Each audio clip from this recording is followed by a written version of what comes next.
Magelang yang diselimuti kabut dan zikir para santri, berdirilah sebuah pesantren tua yang penuh keberkahan. Di sanalah KH Dalhar, seorang mursyid tarekat Syadziliyah yang harum namanya, mengabdi sepenuh hati dalam membimbing ruh-ruh muda yang haus akan cahaya ilahi. Salah satu santri yang pernah berguru langsung kepada beliau adalah seorang pemuda yang kelak menjadi wali besar dan dikenal dengan nama Gus Miek, KH Hamim Jazuli. Sosok nyentrik, kadang nyeleneh, tapi berhati lembut dan berselimut karomah. Dalam diamnya, ia punya hubungan batin yang kuat dengan alam gaib dan makhluk-makhluk pilihan Allah. Gus Miek ketika itu adalah santri muda, tekun, dan tak banyak bicara. Satu kebiasaan yang tak pernah ia tinggalkan adalah membersihkan sandal sang guru, Kiai Dalhar. Bagi Gus Miek, membersihkan sandal bukan sekadar menjaga kebersihan, tapi bentuk zim, penghormatan, lahir batin kepada gurunya.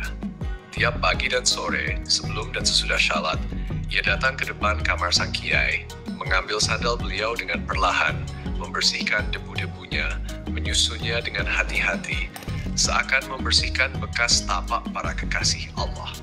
Sampai suatu malam, angin sejuk Magelang berhembus lembut, suasana pesantren sunyi, para santri telah banyak yang istirahat. Gus Miek berjalan perlahan menuju kamar KH Dalhar seperti biasa. Tapi malam itu berbeda. Matanya langsung menangkap dua pasang sandal yang tergeletak rapi di depan kamar sang guru. Sekilas tampak biasa, tapi begitu didekati hatinya bergetar.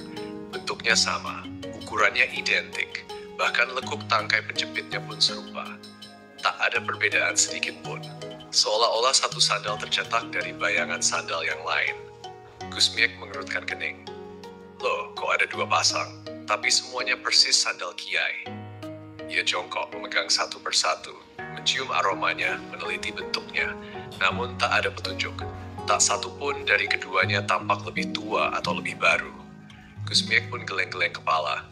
Waduh, yang mana ini sandal guru? Karena tak ingin berspekulasi, akhirnya ia memutuskan untuk membersihkan keduanya. Disikat pelan, dilap dengan tangan telanjang penuh khidmat, lalu disusun kembali di depan kamar dengan rapi. Namun, rasa penasaran tak pergi dari benaknya. Siapa gerangan tamu sang guru malam-malam begini dan mengapa sendalnya bisa persis? Hati kecilnya curiga, tapi juga berharap. Mungkinkah itu tamu dari alam lain, pikirnya. Ia pun duduk bersila di dekat pintu kamar, bertekad menunggu sampai tamu itu keluar. Malam semakin larut, kabut mulai menebal, suara jangkrik dan desir angin saling bersautan. Gus Miek menahan kantuk dengan zikir lirih. Tapi tubuh tetaplah manusia dan akhirnya kelopak matanya terpejam. Hanya sekejap, mungkin tidak sampai 1 jam. Tapi saat ia membuka mata, keajaiban kecil telah terjadi. Satu pasang sandal hilang, tinggal satu pasang yang tersisa. Seketika ia bangkit, matanya menyapu setiap sudut lorong pesantren. Tidak mungkin jauh, aku hanya tertidur sebentar. Dengan langkah ringan tapi penuh semangat, Gus Miek menelusuri setiap sudut. Ia berharap bisa melihat sosok misterius itu. Tapi pondok hening, tak ada suara langkah, tak ada jejak.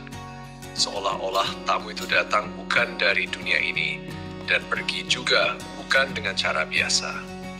Esok paginya setelah sholat subuh, Gus Miek tak bisa menahan rasa penasarannya. Ia dekati KH Dalhar yang sedang duduk tenang di serambi masjid.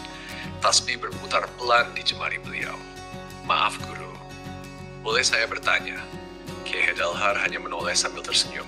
Siapa tamu guru tadi malam yang sandalnya ada 2 pasang itu? Kiai Dalhar tak menjawab. Senyum itu tetap terpatri di wajah beliau. Tapi bibirnya tak mengeluarkan sepatah kata pun. Diam, hening. Seolah jawaban itu bukan untuk diucapkan, tapi untuk ditunggu. Gus Miek tidak menyerah. Malam berikutnya, ia tetap menanti di depan kamar guru. Begitu juga pada malam-malam setelahnya. Hingga pada suatu malam, selepas Isya, seorang pembantu KH Dalhar datang menghampiri dan berkata pelan, Gus, sandal itu milik Nabi Khidir. Gus Miek terdiam, matanya berkaca, mulutnya seolah kehilangan kata. Jantungnya berdegup dalam zikir yang sunyi. Ya, tamu itu bukan manusia biasa, bukan santri, bukan tamu agung kerajaan, tapi seorang nabi yang hidup di antara zaman yang tak tersentuh oleh waktu, Nabi Khidir alaihissalam. dan sandal beliau sempat tertinggal di Magelang. Di depan kamar seorang kiai tua, di pesantren sunyi yang penuh berkah, disaksikan oleh seorang pemuda wali yang kelak dikenal di seluruh penjuru negeri. Kisah ini hidup, beredar di kalangan santri dan pengikut tarekat, terutama para pecinta Gus Miek. Ia bukan sekadar kisah sandal, tapi isyarat tentang betapa hal-hal besar kadang hadir dalam bentuk sederhana, dan betapa dekatnya dunia gaib dengan orang-orang yang tulus mencintai Allah. Entah kini di mana sandal itu, atau apakah masih ada yang menyimpannya, tapi jejaknya tetap tertinggal di hati mereka yang percaya bahwa di balik hal-hal sepele bisa tersembunyi rahasia langit yang agung.